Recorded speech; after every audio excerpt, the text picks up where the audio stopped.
we are joined with a very special guest, former ESPN broadcaster and current Fox Sports and NBC Chicago broadcaster, Adam Amin. Adam, thank you so much for joining us. How are you today? Doing great, boys. How are you doing? We have a special guest in the house. We've got the man in charge, University of Louisiana Director of Athletics, Dr. Brian Maggard. Dr. Maggard, how are you, sir? I'm doing great. And we are now joined by the managing editor of D1 Baseball, Mr. Kendall Rogers. Introducing Mr. Nick Domingue to the Rage and Review podcast. A lot of you guys may know him as the person who invented the phrase, and the answer is not Ron Guidry. Man, I tell you what, but these candied yams with like the marshmallows in it is about the most unappealing looking gelatinous shaws that I've ever seen. I actually kind of I really like good cinnamon marshmallow yams. You like the can? Are you 60? No, really? We've got Lane Johnson here. Lane's going to be part of the Rage and Review crew. He's going to do a lot of background work for us. He's going to help us with our production. Lane, welcome aboard, buddy. How you doing? Get ready. Buckle up. It's going to be a lot of fun. We got a lot of things on the pipeline and can't wait to share it and have a good time with you guys on it. Yeah, prepare yourselves. It's gonna get ready. A lot of fun. I'm just letting every Cajun Nation know and all our listeners know. Get ready.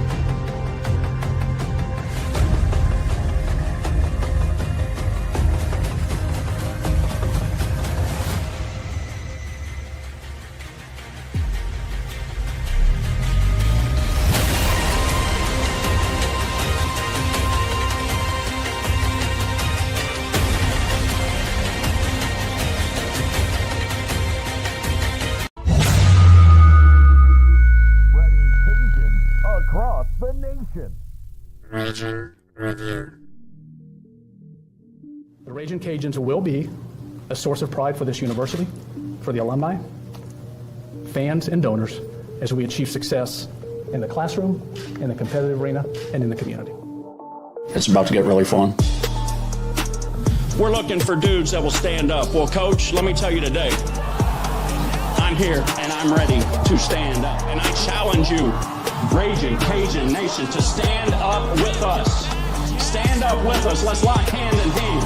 And let's walk through the gates of Omaha. Hey, I love y'all boys. Let's grind every day starting today. Let's do it. Y'all ready? Alert! Ready? Who's that team ready? Who's that team ready? Yes, sir. I got one thing to say right here. Cajuns win!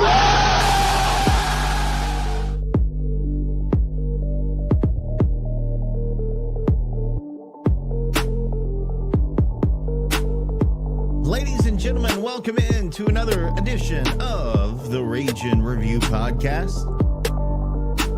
It has been a long day, boys. We got Josh, Jerry, and Lane all in the seats tonight. How are you boys doing? Good. Quiet, apparently. I guess y'all are tired too. My goodness. Monday.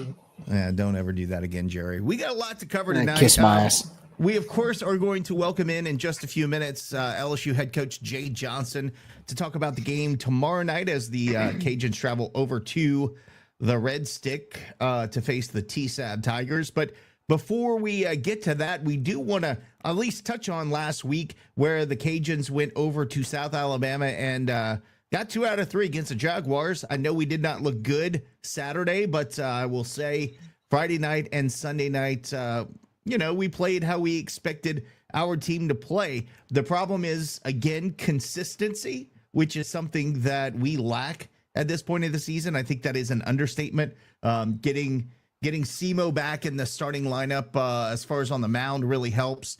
You got guys like Connor Higgs that are stepping up. Jose is being Jose. So some guys are starting to come around, but we still need to see consistency. I'll start with you, Josh.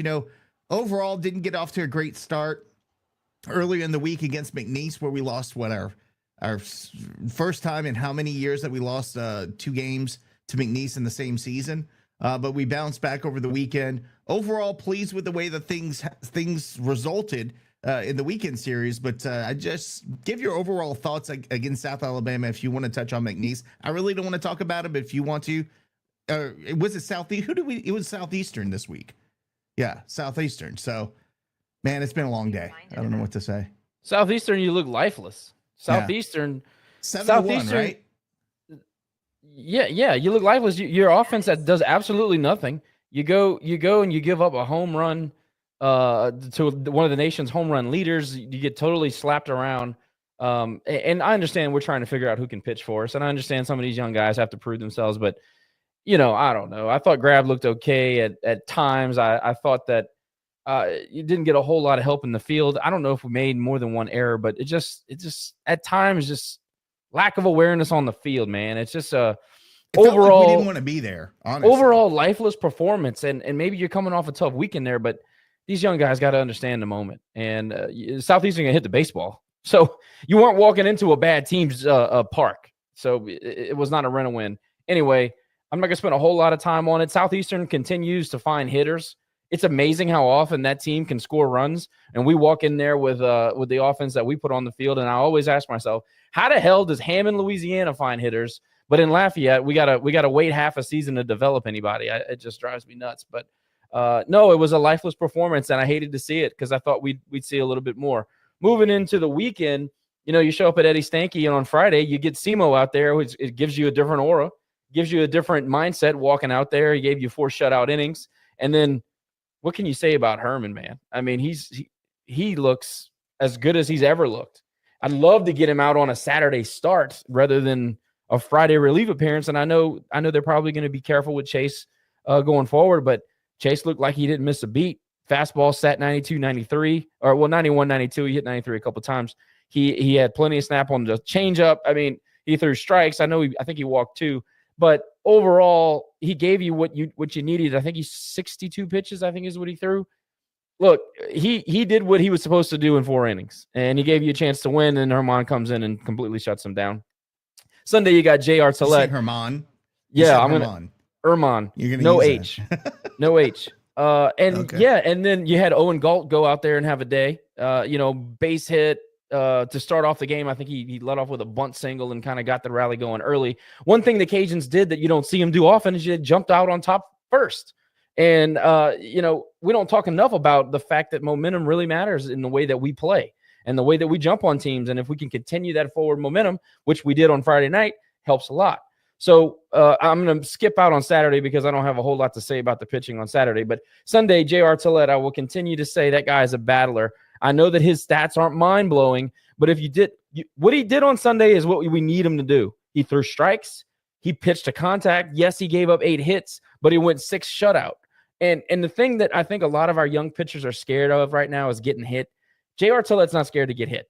If you're going to get him, you're going to get him. All right? I mean, I think we said it a couple weeks ago. He went out and gave up 6 runs against Troy, but, man, he didn't deserve that fate. It didn't feel right. He pitched better than that. I was just super impressed with his performance and was able to get out of hot grease inning after inning. I don't think there was an inning where he had no base runners. It was constantly somebody on the base pass. But shout out to J.R. Tillett. Overall, I thought the pitching is what we kind of expected this season. 2 of the 3 games, it really gave us a chance to win. It was really sharp, and it was on the road. So I put that's an extra little bit of a credit to the pitching staff in that regard. But, man, Connor Higgs continues to hit the ball, 2 bombs on Sunday, almost had a third. Can't rely on that, but hey, we hit balls out of the park with people on base. Crazy. So that was good. But yeah, man, look, anytime you go to Mobile and get a series win, positive momentum for the team. We can nitpick on some things, but overall, I'm happy about it. Let's keep the momentum going into Tuesday. Yeah, I'm with you on Herman, or Herman, as you call him. I'd like to see him on Saturday. Getting the start because Hammer, I love Hammer in a relief. When he's in relief, it's such a different. To me, he's such a different pitcher. And obviously he was chased out before completing an inning of play on Saturday. But like you, I don't want to dwell on it. But I would like to see Herman get the start on Saturday and get Hammer back into the pen. I think that's where he is best. By the way, do you want to sing the Get Higgy With It song or?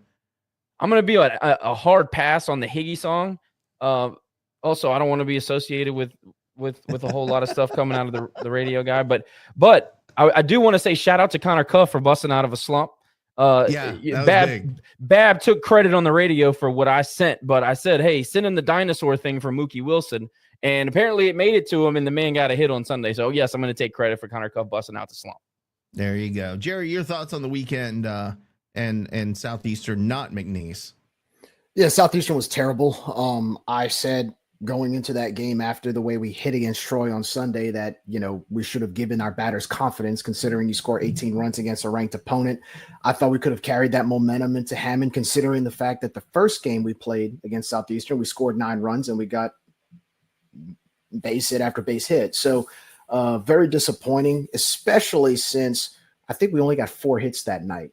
And every time they threw something at us or they, got a home run or a key base hit to score some runs, we couldn't respond at all. Like we had no battle whatsoever. And, I know we're still growing. I know we're still trying to learn or find our identity. But at the same time, midweek games, especially against, no disrespect to Southland teams, but I mean, we've lost three games to Southland teams this year. And I just don't think that's acceptable with where we are. Getting swept by McNeese and then really losing a game against Southeastern that wasn't really a game. That was disappointing. Like the way they bounced back against South Alabama, because after we left Hammond, my first thought was we're going to find a way to get swept in Mobile, especially after South Alabama came off a sweep against Georgia State. But one of the things I got out of this weekend outside of the Saturday game was the fact that South Alabama left a lot of guys on base. I think Friday night they had 11 guys left on base. I want to say yesterday they had either 12 or 13, but that's a compliment to our defense and that's a compliment to our pitching, as Josh alluded to, where, I think our pitchers are slowly kind of weaning themselves or learning or easing their way into the fact that it's okay to get hit. You just have to find a way to respond and keep battling. And I thought there were a few times, both Friday and Sunday or yesterday, where South Alabama had at least 2 guys on base and we came out of the inning with giving them no runs.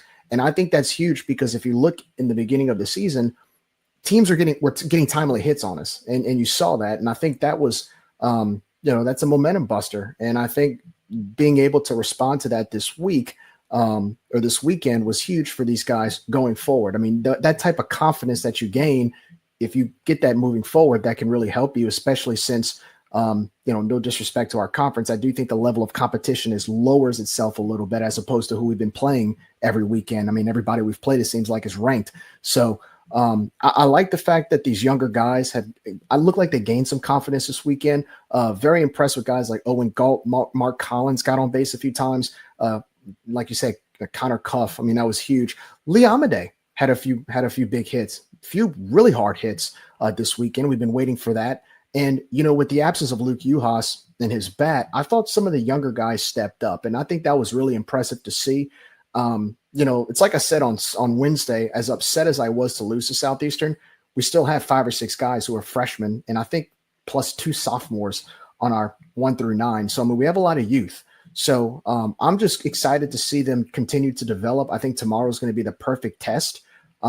But at the same time, that was huge to get 2 out of 3 in Mobile against a really competitive South Alabama team. Let's just hope they can carry this into tomorrow in Baton Rouge. And then, of course, against a JMU team that really is struggling and a team that we really owe. We haven't beaten them yet since they joined the conference. So, it was good to see the youth. It was good to see the youth kind of mature a little bit this weekend. That's what I got out of the South Alabama series win. As Gregory said, top 10 strength of schedule, which is great. Unfortunately, we didn't win more games in the beginning part of the season when we did take on those really tough teams. But that does say something to the scheduling so far this season. Lane, before we move on to this upcoming week, your final thoughts on the weekend. So I'm kind of glad I didn't go to Hammond to watch that game. I had a couple people asking me if I was going to go. I was like, I'm not sure if I'm going to go. I ended up not going.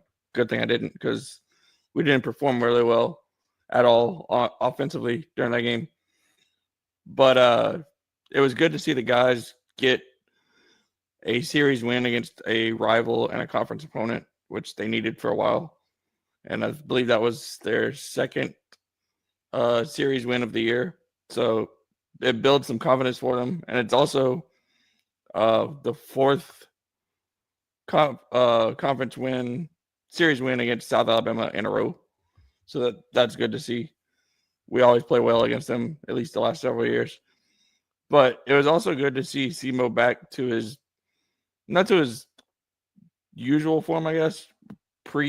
maybe pre-injury, but good to see him get back on the bump and show the pitchers what they need to do. But yeah, it was a great series win for sure. Yeah, I agree. And it's good to always beat South Alabama. Josh, you were talking about that. We're figuring out how to approach this. And I'm like, we got to talk about it, man. I mean, I get it. We have a coach coming on, but it's important. We beat South Alabama freaking 4 years in a row. It's a shame. It's a shame what's happening to that program. I mean, I'll be the one to say it. I thought they were highly unimpressive. The one guy who started, I think his last name was Smith or Hurd maybe, on Saturday.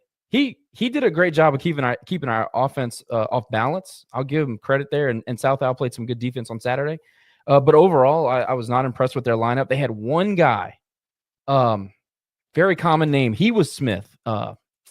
John Smith. Yeah. Because his name's John Smith because I kept thinking he was the founder of the Church of Latter-day Saints. Okay, so I think he had 9 hits this weekend. Absurd.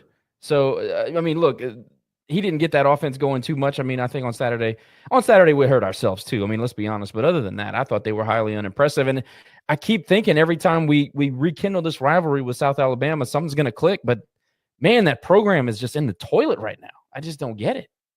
We just need to start a fight. That worked last time.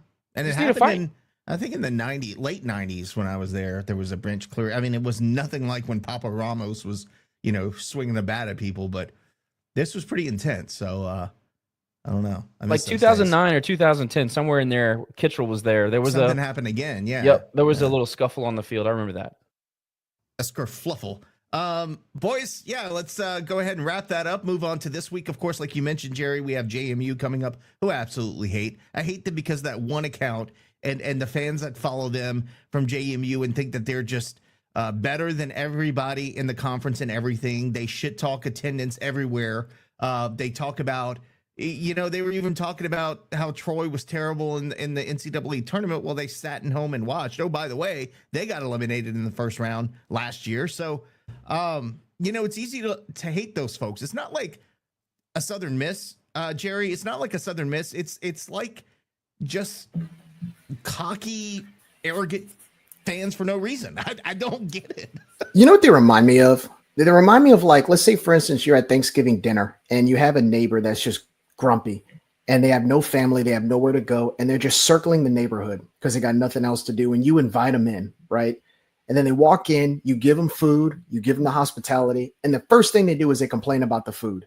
That's JMU. We invite them to this conference when they could have stayed in the Colonial Conference, could be playing, Hofstra or whoever they're playing, who doesn't have a football team anymore. We welcome them to the Sun Belt, give them an opportunity to elevate their program, and what do? They're just ungrateful. Like, we didn't have to invite you. We could have invited somebody else.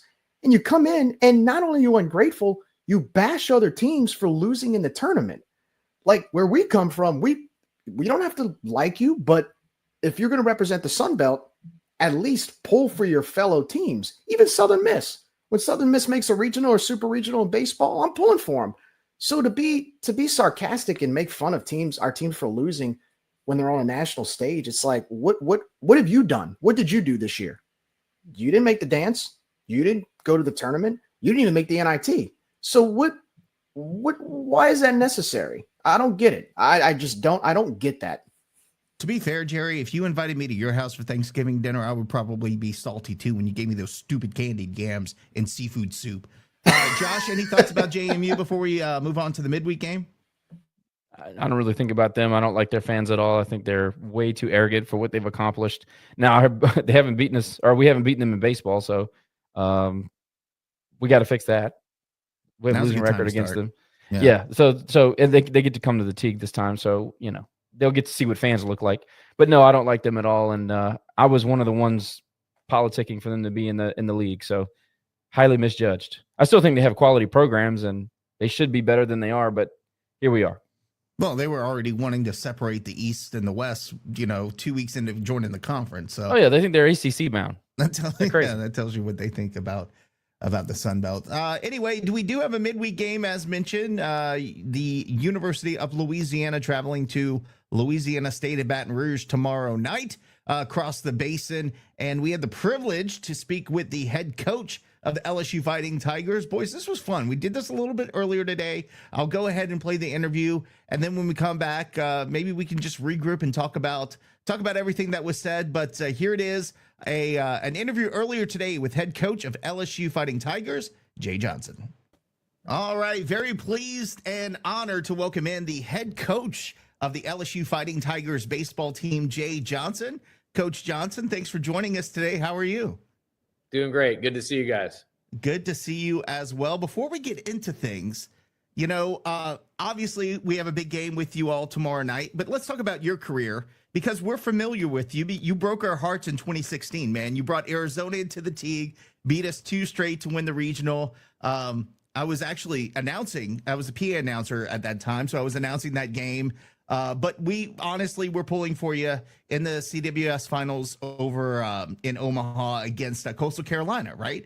So, look, tournament chair John Dugas, who's a UL guy, fantastic job running the tournament, as well as the NCAA reps. Let's talk about your experience in Lafayette, because that was probably the first time you had been there. Your thoughts of the overall tournament, the atmosphere, and just being in Lafayette for the first time.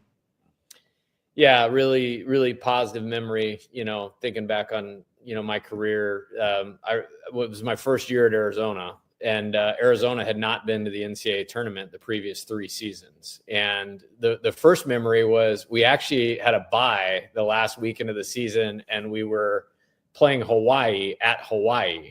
So like Sunday night, like we were flying home, and we actually had a layover in the Denver airport. So we were watching the selection show in the Denver airport, and we still had to go back to Tucson. And I'm counting the time zones. I was like, wait a minute, like we got to get home, basically do laundry, and then head out to Louisiana. But yeah, totally first class all the way. I mean, a few things stood out. Number one, I had no idea how much it rained in Louisiana, until that weekend. Number two, in the winners bracket game, we got absolutely smoked. And your pitching coach now, he handcuffed us pretty good in that game. And, I just remember thinking like, wow, like that team played like our team, and it was like a humbling game. And then, the next game we had to beat Sam Houston State, which we had to play right after because of all the rain and the shifting in the schedule. And somehow we won 7-6. And I think that was our 40th win of the year. And I just remember being really happy to honestly be in a regional final. And then the next day, I still stand by this, even after winning a national title here, all the great, days I've had in my career, beating you guys twice on your field in front of those fans in that atmosphere, the respect I always had for Coach Robichaux. Like, that's really one of the greatest days of my life, to be honest with you, in just how good that team played. And then, really propelled us in the super regional against Mississippi State, and just walked out of there with nothing but respect for the Cajuns and going like, hey, I don't know if I ever want to come back here again and play, but it was almost this sign of respect for your fans and that atmosphere. And yeah, well done on that regional for sure. And now here you are doing it every other year. So we'll take That's it, man. right. We enjoy hosting you guys. Look, yeah, that year you ultimately dropped the championship to Coastal. Let me tell you, we were cheering for you against Mississippi State in the Supers because they kind of showed something to us a couple years before, but happy you made it there. Coastal got over you guys in that championship game, and then joined the SBC the following season. When you look at teams like Southern Miss, Coastal, Louisiana, I can kind of go down the list of what you call mid-majors, or what people call mid-majors. When you're talking about NIL now in play, do you think we're going to see another Cinderella team like a Coastal make it or make a run for the Natty in the next few years? Or do you think the NIL deal hurts those chances of those teams? I think it remains to be seen. I think I kind of have 2 answers for this. First off, like my respect for a program like Louisiana Lafayette, or like Southern Miss, or like Dallas Baptist, or Coastal Carolina, is I'm one of those guys. It's on the West Coast, but was the associate head coach at the University of San Diego for 8 years, and we made it to 6 regionals during that time, something I'm really proud of. Then I went to my first head coaching job in Division I was at the University of Nevada.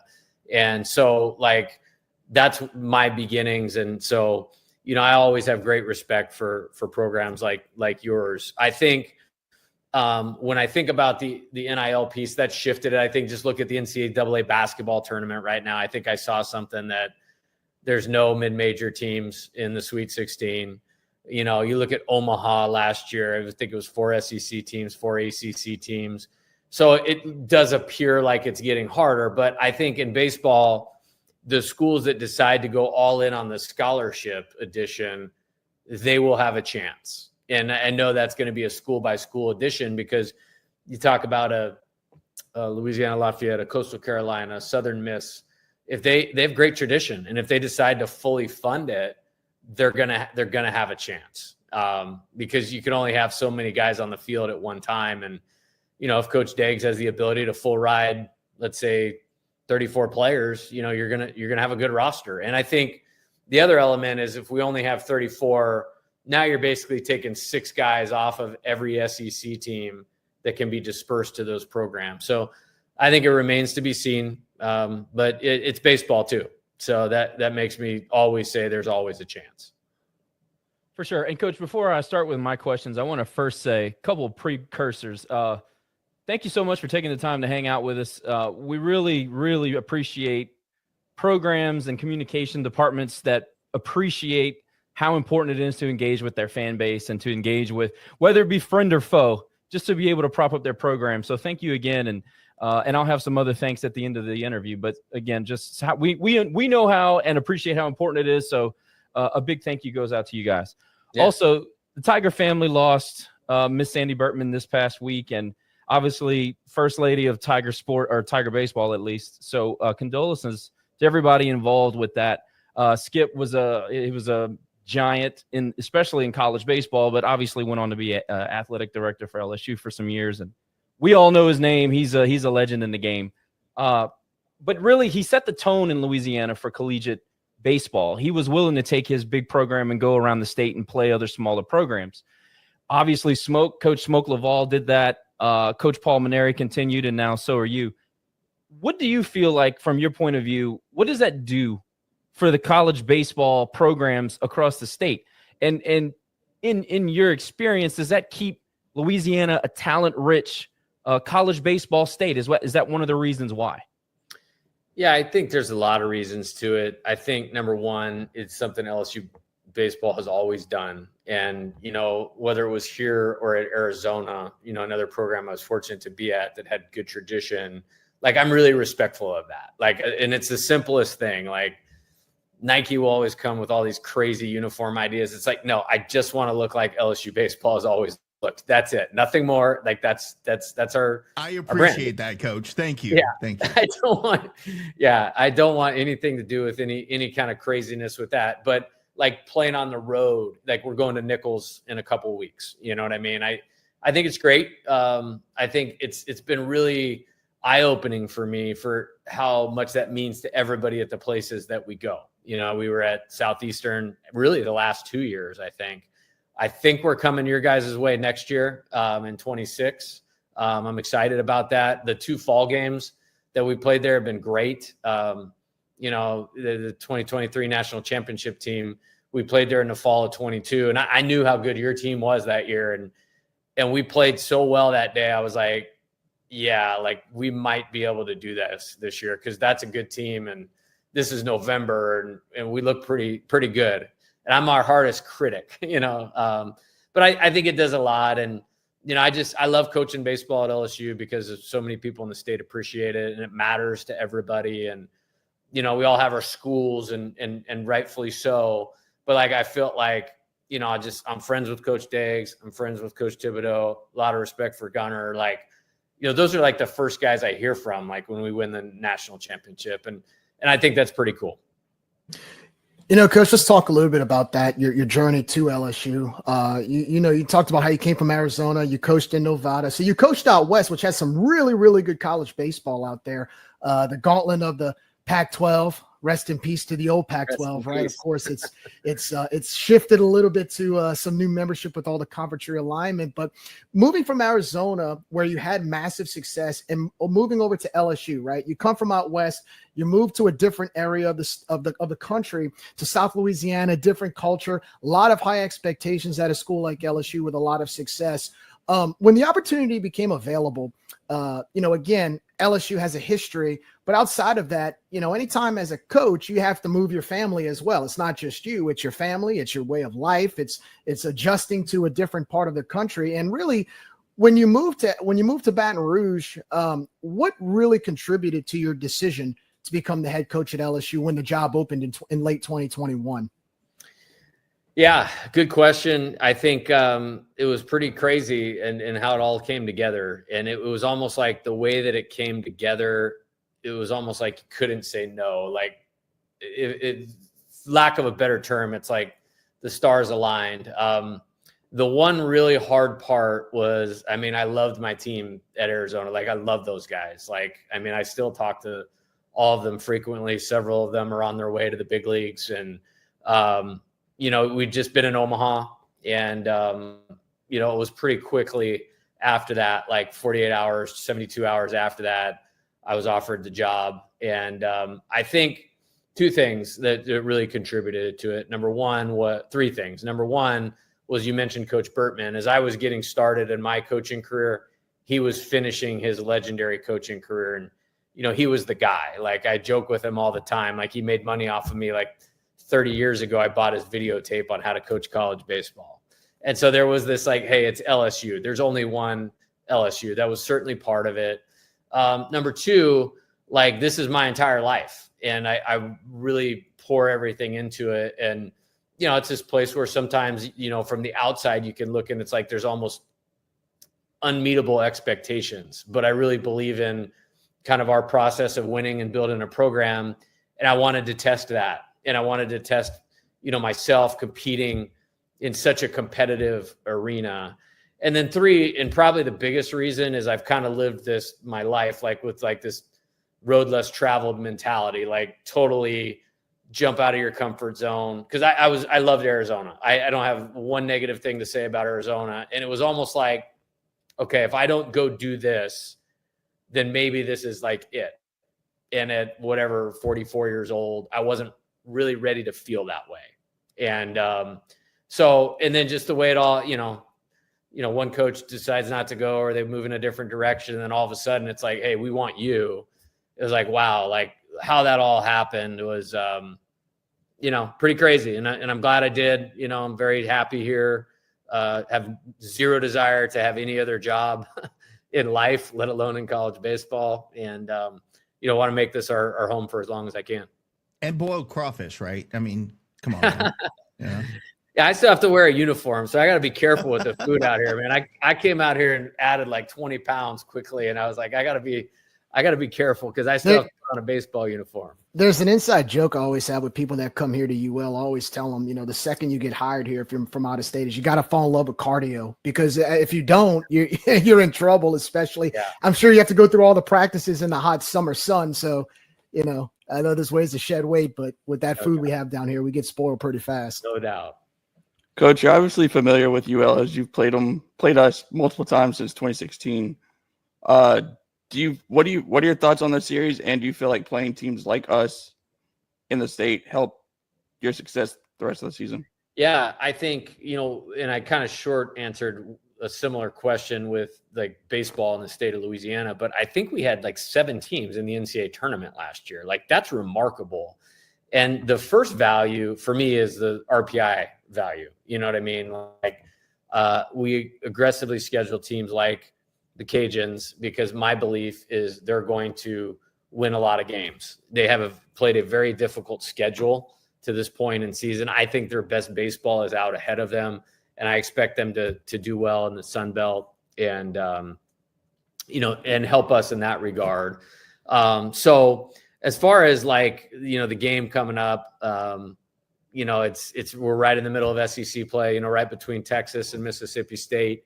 That presents a challenge, but I think they had South Alabama, and I'm not sure they have this week, but the Sun Belt is by far the best mid-major baseball conference in the country right now. There's not a close second in my opinion. And so I saw they had a good series win this weekend. So that's just kind of part of it. I think the style of play that they play, I always think is good for us to play because, I always say, like, after you've played Matt, there's not a whole lot you haven't seen, you know what I mean? In terms of the aggressive nature of that.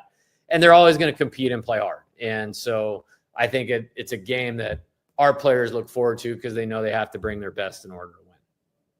Let's talk a little bit about one of your players. He's a freshman phenom currently. He's hitting 420, and which ties the team for the highest batting average. He also has 21 RBIs, and 9 of his 37 hits are doubles. And he also has an on-base percentage of .564. Is Derek Curriel one of the best freshman players you've come across in regards to his instincts at the plate? Yeah, no question about it. I think the other story of that is I've been recruiting him since he was in 7th grade when I was at Arizona. So, I mean, like it was kind of like during COVID, you know, where everybody's locked down. At least out west, we were all locked down. And, you know, I'm still like of this motor of like, man, I work all day, every day. So like I got my home office and I just pour into the internet and I see this 7th grader that looks like Ichiro Suzuki with his swing. And I'm like, man, that's a Jay Johnson player if I've ever seen one. So I got in touch with his travel coach and we started building a relationship a long time ago. And it's crazy. Like it's been now like 5.5 years to have him finally playing for us. It was a big win to get him through the MLB draft last year. But you said it. I mean, he's just as skilled as they come, you know, in terms of showing up on a college campus and ability to manage his own hand-eye contact. He's put on about 15 pounds of strength since he's been here. So he's driving the ball, you know, hence the extra base hits. Unbelievable eye at the plate, great defensive outfielder, great base runner. He's really good. He's really good. You know, outside of your trip up last weekend against Horns Down, I'll give you guys that. That's something LSU and UL fans can probably agree on. You guys have been really impressive through the first half of the season. By the way, very impressive. You got your money's worth out of your, getting tossed the other day. So I enjoyed that from a fan standpoint. There's a whole nother story behind that. There always is, Coach. The umpire and I did not see eye to eye in the Chapel Hill Regional about 5 times last year. And I got ejected for, reminding him of that. It didn't even really have anything to do with what happened yesterday. But look, that stuff happens. We know about that very well. I think Deggs has a grudge against a guy from Sam Houston 10 years ago, so I get that. But you guys did drop the series to Texas, but obviously you guys have been so impressive throughout the first part of the season. And you're going to drop SEC series. I mean, that's what happens. It's such a good league. It's obviously the top in the country and for a reason. Obviously we saw a couple of defensive breakdowns this weekend, which I think is going to be the answer to your question on how do you guys improve and what do you look for this week against playing us midweek. But tell me your thoughts on what you're really looking for out of your team in this midweek game. Yeah, I think we had such a really good run. I think we won 17 games in a row, and I don't think I've ever done that before, to be honest with you. You're always playing a good schedule on a Power 5 conference, and that just doesn't happen a lot. And then, we were leading the game into the 7th inning on Saturday as well. And I think getting the bullpen pieces aligned properly is something that I'm obviously really looking at. We have played really good defense. I made a move in the game yesterday because we were chasing runs really for the first time in a long time to do something offensively. And I kind of had to shift the defense around, and we were a little bit in a situation that we won't be in very often. And it led to a couple mistakes and probably showed us that we probably can't do that, the way that I did it yesterday. But I really high marks for our team in terms of showing up ready to play every day and competing in the game. And offensively, we've been really, really good.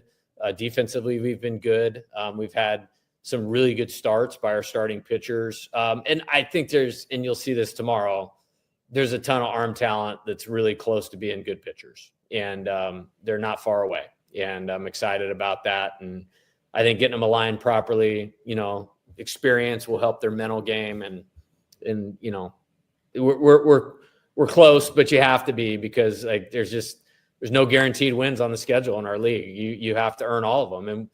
And Friday night we played great, like maybe the best game of the year in a lot of regards. And through the first half of Saturday's game, we played great and struggled out of the bullpen. And in Texas is really good. You guys ended their season last year, so you might not think so, but they're a good team right now. Well, we Oh, caught yeah. him on the rebound Poor from the coach. A&M game, so we understand like situations matter. Yeah, Hey, we got the coach it's an fired, too. NCAA tournament win. Like that's Hell all. yeah, I'll Yeah. take it. Yeah, perception-wise, coach. I mean, anytime you beat Texas, it's big, and it was really big for us, like you said, to end their season. But I'll tell you, this year, I know you, and you had to face them this weekend. They've got some talent. I mean, I was actually surprised at how talented, how quickly they were able to bounce back and see the talent that they had. Yeah, But I guess it's we all cycle through. Like, I mean, we've played them 3 years in a row. We've played them in with you guys in Houston last year, and then we played them in 2023 as well. And it's like that. They're in that mode of like all those guys have played the entire time that they're there, and it's kind of feeling like their time. Like they have the maturity underneath them, they have the ability, and and they did a good job. I would not be surprised whether it's SEC tournament or postseason that we could meet up again, and certainly hope so. for sure, coach. Well, let's talk a little bit about your starting lineup, your 1 through 9. I mean, let's just be honest. Your 1 through 9, I mean, you're loaded with talent, a lot of great hitters. I mean, just to name a few, you've got Derek Curiel, Jared Jones, Jake Brown, Stephen Milam. I mean, just the list goes on and on. But let's talk a little bit about them as far as your lineup tomorrow night against the Cajuns. Are you going to play the usual lineup or like that you played against Texas, or since it's a midweek game, are you going to kind of change it up a little bit? How does your approach go into a 1 through 9 lineup for like a Tuesday or Wednesday game as opposed to playing a conference game during the weekend? Yeah, I usually try to just kind of take each game as it comes and where are we as a team. I mean, obviously great respect for you guys, and like we have to play good to win, like period. So I don't really look at it as any different than a regular game. There's things you have to factor in, maybe where a guy is health wise, or maybe a guy that's going to be important that's maybe missing some at bat, that type of thing. But we're obviously trying to put our best foot forward because of, the quality and competitive nature of your guys' program. For sure. Coach, well, look, let's you mentioned midweek pitching. You do have a lot of talent in the bullpen that you probably, I'm sure, want to get experience on the mound. But, it's also a great opportunity to get some of your pitchers on track for when you're going to need them. In watching a few of your midweek games, there were 1 or 2 games. Some of your guys struggled on the mound early. I think the North Dakota State game was one that came to mind. Yeah. But your batters, your loaded 1 through 9 lineup, they were able to bail you out and get that win for the midweek. But so with that being said, what are you looking to do tomorrow night? Who's going to get the start? How are you going to play your pitchers? Are you going to kind of do a pitch count, few innings at a time? Are you going to let some guys ride for a while? Like, what's your approach on the mound against the Cajuns tomorrow night? Yeah, I'll be honest with you. We haven't decided who we're going to start yet. Try to be thorough as we can in scouting. And I have to do my radio show tonight. And then after that, I'm locking the door in my office and going to try to figure that out. Obviously we didn't win on Saturday and Sunday, and before that we hadn't lost in a month. So we want to get a win and try to line it up appropriately. Obviously their style of play, usually speed, aggressiveness, base paths, got to take care of the ball and not give them free opportunities. Otherwise they'll turn it into a big inning in a hurry. So, that goes into consideration, obviously, but I was all in on the weekend, and we got back late last night, and I've had a lot of meetings today, so, and like I said, I got to get past the good old radio show on Monday nights. I got to get that moved to like Wednesdays or something. Like it's just between the weekend and the Tuesday games, always tough, but now I got to bear down on that tonight. I'm not being coy. I haven't had a chance to look at it close enough to make a decision yet. Lane, I'm going to follow up with Coach real quick. Okay. Just to inside nerdy baseball, want to talk strategy real quick because I don't get to talk to Coach Jay Johnson very often. But if you're playing a Matt Degg style offense, somebody's going to try to cause chaos on the base pass. They make you defend the entire field. We're going to try to hit in the gap. We're going to try to hit over the wall, but also going to drop down a bunt from time to time.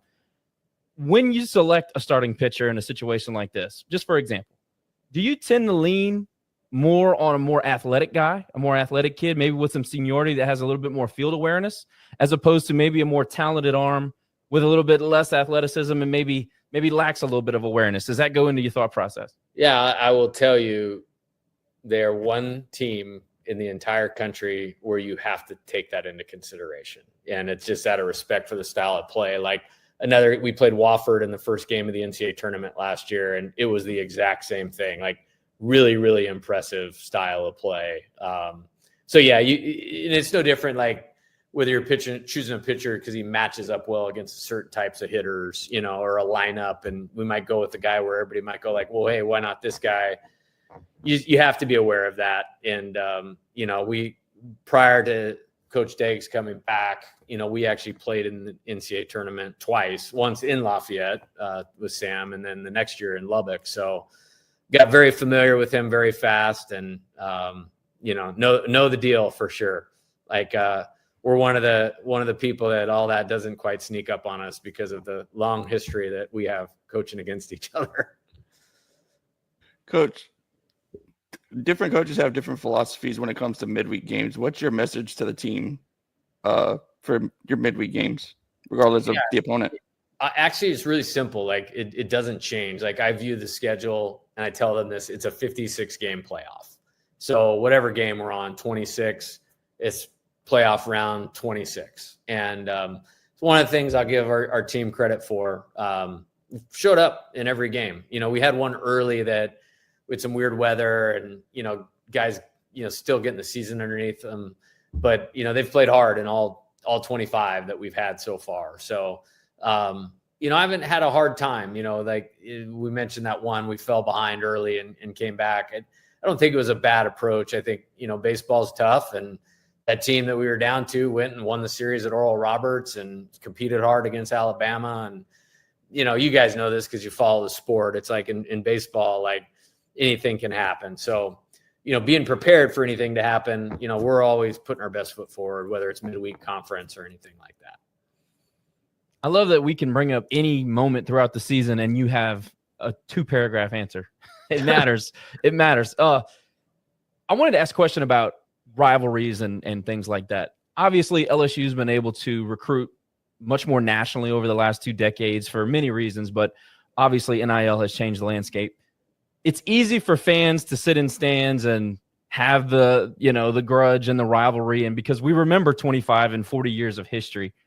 How do the boys look at these games now? It used to be a roster full of kids from Lafayette playing for the Cajuns and a roster full of New Orleans and Baton Rouge and maybe some other Louisiana players on the roster for the Tigers. How has that dynamic changed since you've been at LSU and maybe over the last 10 years or so? Yeah. I'll be honest, and I don't mean this in any disrespectful way at all. Like, I don't even really think about it a lot personally, just because my focus goes to like, hey man, this is a really well-coached team that is fundamentally sound, that competes their rear ends off all the time. Like for me, like that's enough to deal with, as far as the in-state thing, like, I thought it was really cool last year. We were both in Houston in the Minute Maid tournament, and we played the Friday night game against Texas, huge crowd, great win.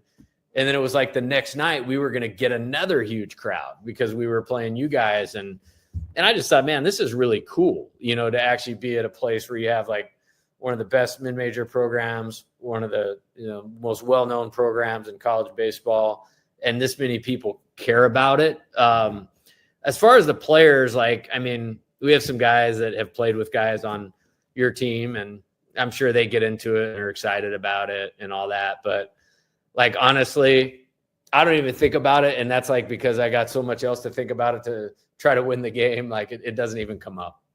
Totally. You're the coach. You can't think about that stuff. Yeah. We were just curious about the guys. Anyway, the last question from me is, we've been wanting a weekend series with the Tigers from Baton Rouge for a long time. So I'm trying to put together a campaign of harassment. So based on who schedules these things, who do I need to harass the most to get this weekend series a thing? I need this to be in a reality. Well, I know Coach Thibodeau does it for you guys. So, I mean, you can put a bug in his ear, and I deal with a lot of that, because of the RPI component. And, we had a weird deal this year. Like, I've never had this happen before in my life once, let alone twice. We actually had 2 cancellations in September for the upcoming this year's non-conference schedule that we just played. And it was a little bit of a pain in the butt, So we haven't really broached that subject since I've been here. I think it could be fun, if we did decide to do that.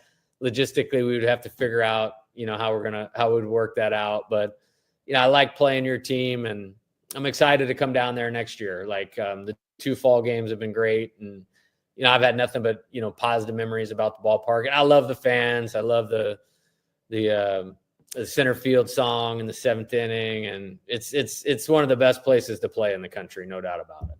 Just keep this in mind next time you have a cancellation. We're right there down the road. Hour trip. Surprised I didn't. Easy trip. The weekend you guys played Dallas Baptist was one of them. And I was kicking around in my head, like, okay, how could we do this? Like a 3-way, type deal. And I never really pursued it, further, but I did think about it in my head. So. Look, Coach, gas is expensive these days. So just remember, we're right down the road. Save some gas money, Well, look, I think to build off of that, I think it's a tragedy. And I mean, I love going to the college class. I mean, I'm in Houston, so that's a quick drive, and I was able to go. But I do think we have too many great teams in Louisiana, with Louisiana Tech, Tulane, us, you guys, to not have some sort of tournament early in the season. So maybe we can get the Rage and Review tournament, Josh. Maybe this is us brainstorming right here. We got Jay Johnson gave his seal of approval. I'm taking this as your approval, so we'll go with it, Coach. The hard part for me is and this is what makes it cool to coach here, and it helps from an RPI standpoint. But I already got to deal with the SEC. But I got Coach Diggs, I got Jay Ullman at Tulane's a great coach, Justin Hill at McNeese. Man, I need a couple for sure wins that we can put on the schedule. So we'll have to time it up. We'll have to time it up right. Coach, I want to ask you about that real quick before we let you go. When it comes to scheduling and the in-state teams, right? You talked about how we've had a lot of success between LSU, Tulane, Louisiana Tech, us. For you, with the gauntlet of the SEC schedule, when you schedule non-conference, when you talk about RPI, how far in advance and what's the formula that you use to schedule a non-conference, right? Because there are a lot of times where you might schedule a team from up north that may have, they may not be able to play as often because of snow and weather. And how do you schedule a team like that to where maybe it doesn't affect your RPI as much, even though you have the SEC? Like how does all that play into effect on who you pick leading into It's really difficult. So what I did at Arizona, and you guys were always on this list, is I would keep a 5-year winning percentage of the top 20 mid-major teams. Like that's always your safest bet. You know what I mean? As far as playing somebody that you can beat, that's going to go win a bunch of games. Here, the SEC kind of cancels it out a little bit, to be honest with you. Like we lost 2 out of 3 at Texas and jumped up like 19 spots. I mean, I'd like, gosh, if we'd have won 2 out of 3, we would have jumped 40 spots, but that kind of helps because everybody in our league is winning so many games. What I want to make sure that we do, though, and you guys will always be a part of this, is the RPI is important, but are we playing enough games that are going to make sure we're prepared for anything we're going to see in SEC play and the postseason and get some RPI value? But I got to be honest with you, as you're going through the league schedule, sometimes you're just like, hey, man, we need to show up W every once in a while. And I know that's not what tomorrow night is. So I get that. Well, Coach, look, I'll be honest with you as we wrap this up today. And I'll go around the horn for you guys to give any final thoughts. But I wanted to say, from a personal perspective, I worked with Coach Robichaux from 1997 when I was a student till 2019, and then I moved to Houston. I always picked his brain on baseball, and this felt like that type of conversation. So really appreciate you letting us dig deep into that baseball smart brain of yours, man. This was a lot of fun. So I appreciate you. And like Josh said, we appreciate the cooperation with your guys' sports information department. They've been great to deal with. So thank you.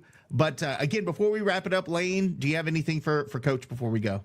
I just appreciate you coming on. It means a lot for us, especially. But to have an insight in your program and our matchup tomorrow, it means a lot. Yeah, you got it. And I wasn't hiding anything. I actually got a lot of work to do tonight. Jerry, what you got, man? Coach, I can't thank you enough. We can't thank you enough for coming on, speaking with us. It's always a pleasure when we talk to get another perspective from different schools that we play and get it from especially from a rich program like LSU, especially the guy who's heading the program such as yourself. I will say, I told this to Coach Torino a few weeks ago, and I'll tell this to you. Best of luck the rest of the season, except for tomorrow night. Tomorrow night it's war, but after that, best of luck to you, Coach. Thank you. I'm not going to admit that I watch you guys, but I might. When we're not playing, I might have it on. Josh, any final thoughts from you? I just want to tell Coach Jay Johnson that Bobby Dahlbeck and you live in my baseball nightmares from the 2016 Monday reschedule game, which was the hottest I've ever been in my entire life. I'm still miserable from that game. The humidity must have been 170%. I don't remember. But anyway, I'll be honest with you, I haven't really followed your career all that much, but after today, I have the utmost respect for you and obviously your program. Thank you so much. I want to give a special shout out to my guy, Bill Frankus. I think that's how you say his last name. Amazing communications guy to deal with. He was nothing but pure class. So thanks again. Thanks to you. Thanks to you, to your communications program. And we will see you for a good ball game against the Tigers for the Cajuns and Tigers. But thanks again. Take care. Good luck after Tuesday. All right, guys. Thank you. Thanks, Coach. You have a good one. All right. All right, boys. That wraps it up. How awesome was that? I mean, you really, what else can you say after that awesome interview, except for, again, thank you to the LSU media department for allowing us to get Coach Johnson on. And look, I mean, we're talking about one of the top coaches in the entire country coming on Rage and Review, man. Josh, I mean, let's think about what long format interview will you get with a coach from an opposing team other than what we just did. I just think that's awesome, Josh. I mean, and also credit to you, Lane, and you, Josh. I mean, you guys, I know, Lane, you've been working on this for a couple of weeks. Josh, you kind of came in last minute and tried to get that push through. You guys rocked it. And I think that's what's cool about what we do is we all work as a team. Like, I was writing questions, you were writing questions. We all put this together in like a couple of hours to get him on today. So I appreciate you guys. Yeah, I mean, it takes a village sometimes. If you're going to pull off something like this, you got to jump when they say it's time. And we got an email this morning, so it was like, hey, how can we put this together? But I do want to take this opportunity while everybody's watching and we're fresh off the Jay Johnson interview. Interviews like Coach Johnson and all the interviews you guys have been seeing us pull off are financed and brought to you by local businesses that help us pay for our expenses and our operating stuff and all the things that go into producing these shows. Darren Domingue at Lafayette Roofing. I know that you hear his name all the time, and he's the official everything, the official roofer of everything. But listen to me. He's not this big, gigantic company. The guy gives until it hurts in a lot of ways. So huge shout out and thank you to Darren, his team, everybody involved, his family. Huge Cajun fans, like the real kind of Cajun fans that really care. They're not just some business throwing money at advertising. They really are Cajun supporters. Also, Kyle Menard at Ragin' Hydration, one of the first ones to say yes to the 2025 campaign. Great guy, has a great business, cool business model. Thank you so much to your pledge and how you've helped us get our expenses taken care of. Ben Berthelot at Lafayette Eats, Lafayette Travel. You guys recognize both names. If you're watching this interview and you don't live in Lafayette and you're going to be coming through anytime soon, stop off. We have a million great little restaurants. We have great seafood. We have great everything. I mean, we have a fusion of Italian and Cajun and French and Cajun. I mean, you name it. We have everything. We have some of the best food in the entire world. Lafayette Eats promotes those small companies and those small restaurants. So please give them a shot. Come in, eat, do what you got to do while you're here, but please stop off at a restaurant. Who's another one that I'm not thinking of? There's so many. Chiromed, right? Oh, our guy Brett Venable at Chiromed. Listen, Recovery Chiromed is one of the most innovative chiropractic clinics around. He's got doctors on staff. He is the best. He's one of the most recognized chiropractors in in Louisiana. You look up this guy on the internet, they have so many good things to say about him. It's almost embarrassing. Check him out. If you need anything at all, don't, what's the old Cajun song saying, Nick, is it, don't call the law, call the doctor. That's what he should do a commercial on the radio that says, don't call the law, call the doctor. That would be great. But I just wanted to highlight those businesses. everybody, if you can, patronize the sponsors. They support Cajun athletics because they want to, not because they have to. They help us get all this great content out to you. I wanted to take a moment to recognize them. You're going to be seeing their ads back on the show. You're going to be seeing their graphics all over. So shout out to them. They made the Jay Johnson interview happen, and they're going to make a whole lot more happen. We got a whole lot of stuff coming. We need to figure out how to say that in French, though. Kind of like the old como nous autres. What was that, JP Thibodeau? But now we Liberia, right? we have AI, so that is definitely a possibility. We can do that. That would be awesome. Look, and you know what's most impressive about it, aside from the advertisers making it possible, from all four of us having some kind of hand in making all this stuff happen, is all we did was ask. You know, all we did is ask, and every single one of these programs, going back to when we started doing these interviews, all said yes. And some of them, you know, will have an assistant coach on, and because the head coach is busy and doesn't have time. I know the DBU coach, he doesn't really do interviews, so that was great. But they all said yes, and they didn't require us to have a call with them, didn't require us to have a meeting, didn't say, send us what you do and let us think about it. It was all an immediate yes. And I appreciate the fact that those programs, even LSU down the street, values the FaceTime that their coaches have and their players and these folks have on you know, a medium like this. Because let's face it, again, you're not going to turn on the TV tonight and see a 45-minute interview with Jay Johnson. You might listen to his radio show, but it's not on video, and you don't have different people asking questions and you know, asking questions that they're not going to ask him from a radio standpoint, the official voice of LSU sports. So, you know, just it's refreshing to know that we feel appreciated somehow, because, you know, we all do this out of the kindness of our hearts. None of us are getting paid, and we take a lot of time out of our day. I mean, again, think about it. I left work early. Hope nobody from work is watching. Left work early to come work from home, to write questions, to get things done. I met with Blake, you know, we had to move that time. Then we met with Coach Johnson, and then we had to put that together. Then I had to package it. Then we had to go on here. It takes a lot of time, but we do it not because we're getting paid or we're making any money off of it. We do it because we want to bring the best content to our viewers and listeners. So guys, you know, again, I know there's a little bit of chatter out there in the world, and why can't we do things with the university? And that's a question you have to ask for them. But I will say we've asked that question and we've been told no. So I don't think we're going to ask that question anymore, boys. I think we'll just keep doing our thing and getting the best content out as quickly as possible. What's the point? I mean, we've asked all the questions that need to be asked. Now it's time to focus on quality content, and I think we're delivering that in spades. I think, you know, when you talk to a Jay Johnson and a Beth Torino, obviously people from this area are very familiar with them, and they're nationally known. I mean, I think LSU was number 2 in the country before this weekend, and I'm not sure where they are now, but you're talking about one of the most recognizable head coaches in the entire country in a sport that we love and follow religiously. And if you're watching the show, you probably do too. So I just feel honored and humbled to be able to have the opportunity. Really, that other stuff with our school, I don't care about that. What I care about is what we've been able to accomplish, building this thing up from the grassroots. And what is so cool about talking to these coaches and getting them in their element is once they feel comfortable with you, they just become so candid, and they're just normal guys talking baseball, talking about their programs, or talking about the things that they love. And one thing that continually sticks out to me is the respect that other coaches have for not only Coach Deggs, Gunner, and Seth Thibodeau, but playing in Lafayette and the experience that they get with the fans. And the people that watch this show are exactly who they're talking about, because those are the ones that show up to the tee, get rowdy, you know, give it to the opposing teams and coaches, and, you know, have a couple of cold ones in the stands and make the environment what it is. Sing, you know, as cheesy as it is, and y'all can kill me for saying this, but it's so cheesy, the damn 7th inning stretch song. I absolutely can't stand it, but people love it. People love it.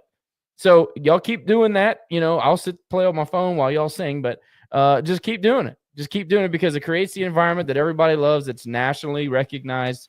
Anyway, I just love talking to the coaches and getting to know them on a personal level. Okay, Luke Johnson. Jerry, remember Luke Johnson? He's at the he's in Times Picayune now, I think. Dude, Josh, center field. You were on a roll.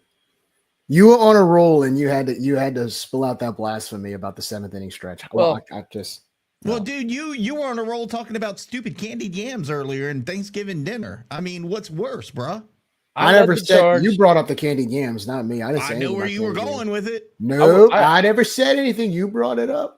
I want to say that I was the first to say that Sweet Caroline had to get the hell out of here. And then I know Section A really took that and ran with it, but I've been saying that for 12 years, and finally they did away with it. There's coming a time where we got to do something else in this. It's no. Centerfield's never going away. Stop talking. No. It's a nice. It's mute a nice him. thing. Mute him. I don't have your back on this one, Josh. It's terrible. No. Cheeseball City, Jerry. You love cheeseball shit, so you love that song. What would Dan but it's do, terrible. Bro? He cannot wait to talk on the stream about, well, they're getting to the second stanza, even though they turned the music down. Like, that's freaking awesome. I'm just over it.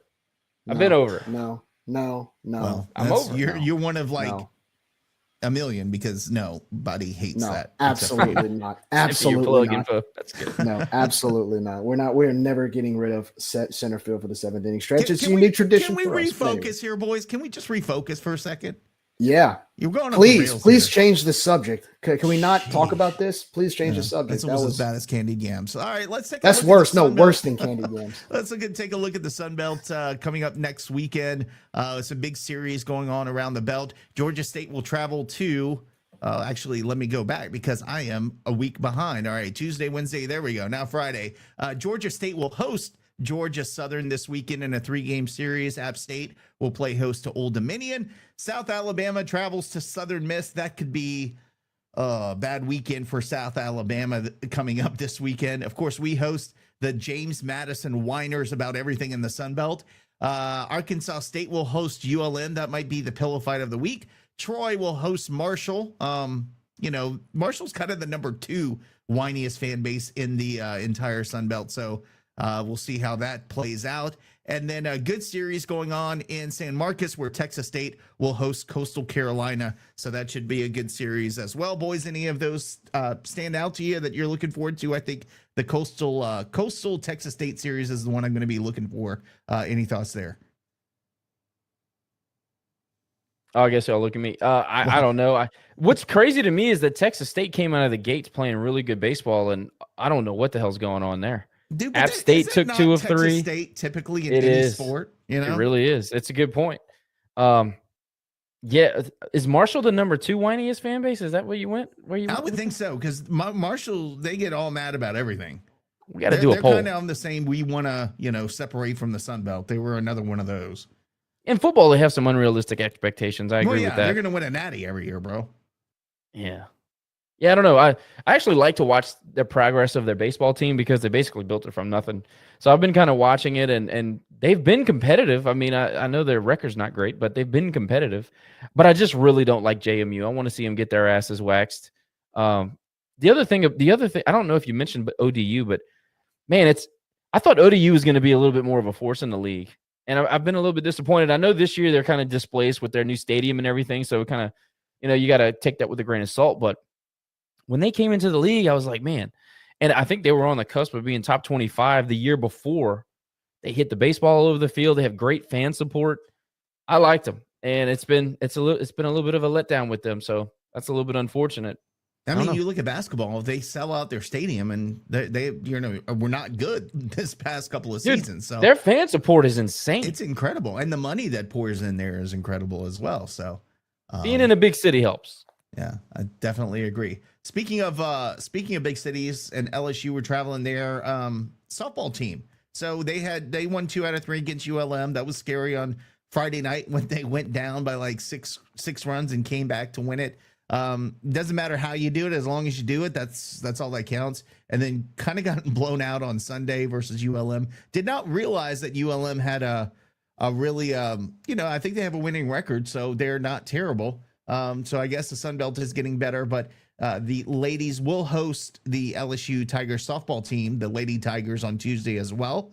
So if you got the split shaws on your TV, you might want to watch it on ESPN Plus, because you'll be able to watch both on one screen. All right. Before we go, boys, I did want to ask, festival season is upon us, or starting, and saying Festival International, like, throw that out, because I don't want to hear that, because that's everybody's favorite festival. Let's talk about, I guess, your second favorite festival. Next favorite festival, I swear to God, Jerry, if you say anything in New Orleans, I will throw something at the camera. In the Acadiana area, what festival are you looking forward to the most outside of Festival International? Lane, I'll start with you. What festival are you looking forward to the most? Probably the I forgot how to pronounce it. It's the Festival Acadian. Acadian? That's it's in the fall, but I like that one a lot.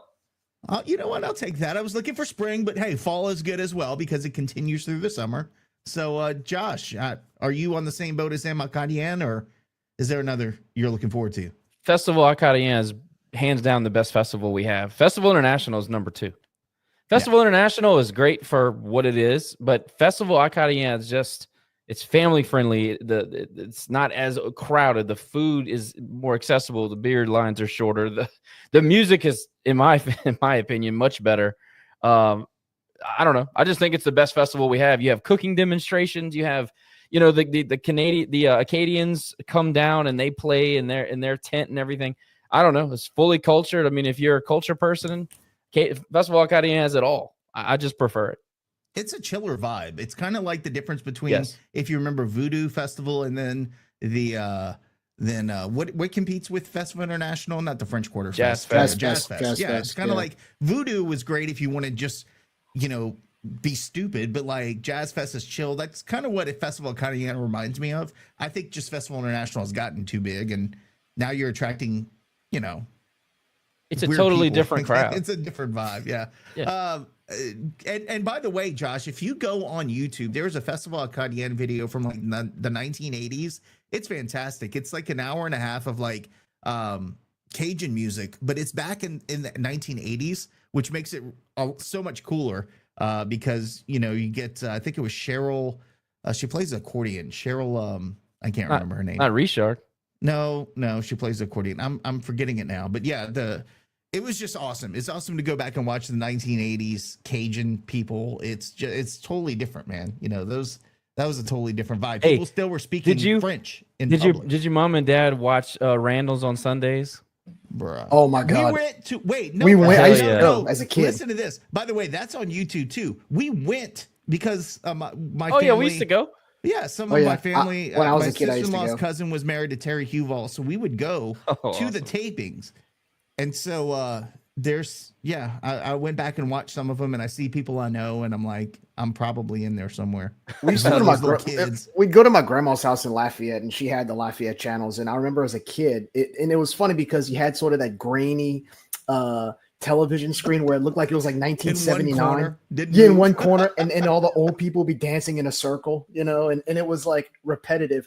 And I remember going as a kid a few times with my parents, and then watching the old Cajun people like try to you'd have the old couple dancing or like a younger couple dancing, and you have the old man like trying to follow them. Okay, now that turn this way now, like trying to teach them as they're spinning in the circle. It was great. Don't ever do a Cajun accent again. That was awful. No, but there was this old priest. I mean, again, my mind, I remember a lot of stuff, but there was this old priest that couldn't really dance.